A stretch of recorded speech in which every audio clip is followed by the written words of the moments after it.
நீர்பிடிப்பு நிலையம் அருகில் உள்ளது தீர்த்தங்கரணை ஏரி. சென்னையின் விரிவாக்கத்தால் ஆக்கிரமிப்புக்கும் அழிவுக்கும் உள்ளான மிகப்பெரிய ஏரிகளில் இந்த ஏரியும் ஒன்று. 25 ஆண்டுகளுக்கு முன் இந்த ஏரி தூர்வாரப்பட்டதாக கூறப்படுகிறது.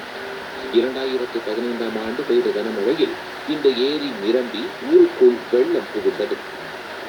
இதை அடுத்து இந்த ஏரியை தூர்வார வேண்டும் என அந்த பகுதி மக்கள் அரசுக்கு கோரிக்கை விடுத்தனர். ஆனால் அரசு தரப்பில் எந்த நடவடிக்கையும் எடுக்கப்படவில்லை.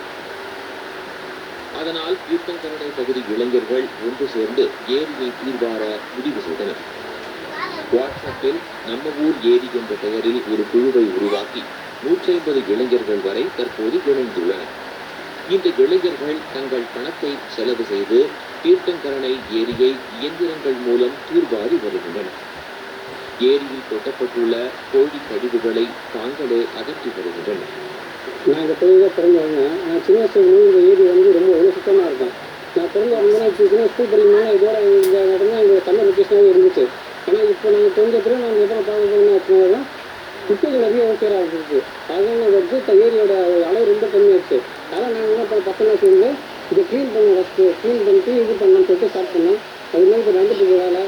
ஏரியில் ஒரு பகுதி தூர்வாரப்பட்டுள்ள நிலையில் இவர்களால் மேலும் நிதி செலவழித்து பணியை தொடர முடியவில்லை.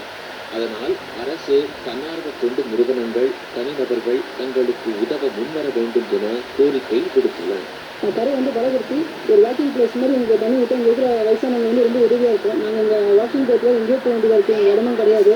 இதை செஞ்சு கொடுத்தாலே எங்கள் ஊர் மக்களுக்கு பெரிய பிரயோஜனமாக இருக்கும். அது இல்லாமல் இந்த மெயின் சென்னை என்ட்ரன்ஸ் ஆகிற இந்த ஏரியா நல்லா சுத்தம் பண்ணி கொடுத்தீங்கன்னா இன்னும் பிரயோஜனமாக இருக்கும். பார்த்து நல்லா அழகாக இருக்கும். இந்த சென்னைக்கு நல்லா அழகான ஊராக இருக்கும். இது பொதுமக்களும் NGOs யாராக இருந்தாலும் சரி, இல்லை தனிப்படை ஸ்பான்சர் யாராக இருந்தாலும் எங்களை வந்து தொடர்பு கொண்டால் நாங்கள் வந்து இதை மேற்கொண்டு அவங்களுக்கு கண்ணுக்கு முன்னாடி நல்லபடியாக செஞ்சு இந்த பெரிய ஸ்டோரேஜை எங்களால் நிறுத்தி கொடுக்க முடியும். அடுத்த வர மழை காலங்களில் வந்து நீரை பெரிய லெவலில் தேக்கி இந்த சுற்றுவட்டார மக்கள் எல்லாம் பயன்படுற மாதிரி இந்த ஏரியை நாங்கள் பண்ணி கொடுக்குறோம். சென்னை சுற்று வட்டாரத்தில் தீர்த்தங்கரணை ஏரி போன்று அழிவில் விளிம்பில் இருக்கும் ஏரிகள் பல. அரசால் தான் அதிக நிதி செலவழித்து இதுபோன்ற பணிகளை செய்ய முடியும். தொடர் பராமரிப்புக்கு உள்ளூர்வாசிகள் அடங்கிய குழு அமைக்கப்பட வேண்டும். அதிகாரிகள் சிந்திப்பார்களா? இவர்களால் மேற்கொண்டு இந்த ஏரியை அகற்ற போதுமான பணம் இல்லாததால் தொண்டு நிறுவனங்கள் யாரேனும் இவர்களுக்கு உதவி வர வேண்டும் என்று இவர்கள் கோரிக்கை வைத்துள்ளனர். செய்தியாளர் தமிழ்நாடு.